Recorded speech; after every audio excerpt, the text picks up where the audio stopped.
Donc actuellement, lorsque je veux voir ce qu'il y a sur ma base de données MongoDB Atlas, je suis obligé de passer par le site internet donc de MongoDB. Je me connecte. Donc là, ça charge et là, je suis sur le cluster.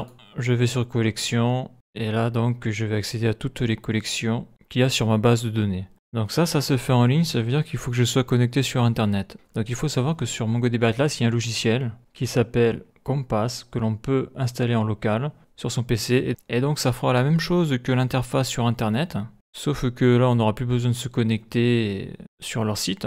Et surtout c'est que si on veut installer une base MongoDB en local, eh bien on ne pourra pas passer par leur interface en ligne, il faudra passer par le logiciel Compass. Donc l'intérêt d'installer une base MongoDB en local, c'est par exemple si on l'installe sur un Raspberry Pi ou un PC qui n'a pas accès à internet. Voilà, parce que MongoDB Atlas c'est bien, mais c'est dans le cloud, donc il faut une connexion. Donc pour télécharger Compass, il faut aller sur MongoDB ici. Donc ici là on a software et on va sur Compass. Donc GUI c'est une interface utilisateur pour MongoDB. Je clique. Donc voilà, donc je descends. Donc on a différentes informations et en bas je vais avoir le bouton download. Je clique et donc après c'est suivant ta version. Donc moi je suis sous Windows. Je vais prendre la version MSI. Donc c'est le package. Je fais un download. Et là, on voit que le fichier fait 141 mégaoctets. Donc là, le téléchargement est fini. Je clique dessus. Donc là, j'ai le setup. Là, donc je fais next, next, install. Et j'attends que ça s'installe. Donc là, je clique sur oui. C'est en train de s'installer. C'est fini. Je clique sur finish. Donc là, après, je clique ici. Et on voit que MongoDB Compass est installé. Je clique. Et là, on voit que ça charge. Donc là, on a différentes informations. Voilà, je passe, ok, et je clique sur la croix, quoi, get started. Donc là j'ai tout ça, c'est bon, ok. Donc là on voit que j'ai l'icône create free cluster.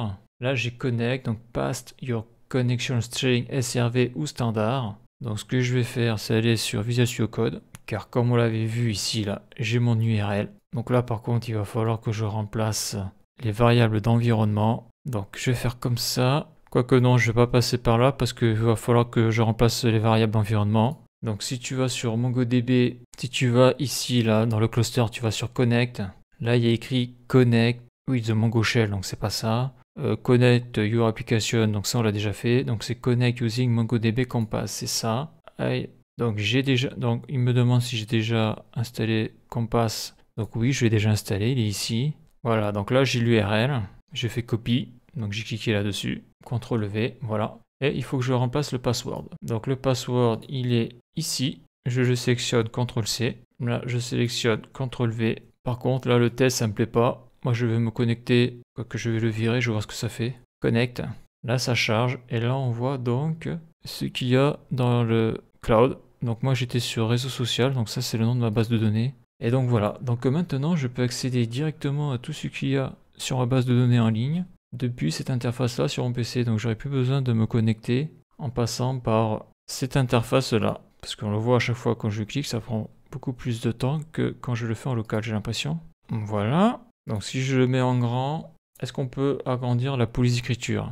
Donc oui, CTRL maj égale CTRL moins, on va voir ça, CTRL maj égale, ça marche, donc là je zoome. Et si je fais CTRL moins, ça ne marche pas. D'ailleurs, c'est le gros problème avec les logiciels américains. C'est que pour le zoom, ça marche. Le zoom in, par contre, pour le zoom out, à chaque fois que les claviers AZERTY, c'est la misère. Ça ne marche pas, comme d'habitude. Donc là, tu es obligé de dézoomer. Si je fais CTRL 0, ça fait quoi? Donc ça, c'est trop fort. Là, au niveau du zoom, il faut que je dézoome. Alors, voyons, je vais le fermer. Là, j'ai cliqué pour le rouvrir. Est-ce qu'il se réinitialise? Je me connecte. Donc là, on voit qu'il faut que... Ah ouais, d'accord, ouais. Faut que je remette l'URL quoi.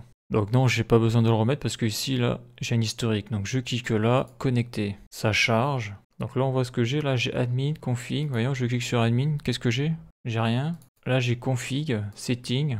Là, j'ai local. Donc là, j'ai plein de trucs là. Je sais pas ce que c'est. Donc moi, ce qui m'intéresse, c'est réseau social. Hein. C'est ce que j'ai créé. Donc fiche user, il y en a plus. Je les avais vidés dans la dernière vidéo. Et ça, c'est les comptes. Donc là, je me mets sur fiche user. Je vais aller sur Visual Studio Code. Je vais aller sur Postman. Donc j'ai lancé le serveur. Je me log pour créer un nouveau token. CTRL C. Je me mets ici là, autorisation, je change le token Là, je vais créer un nouveau poste.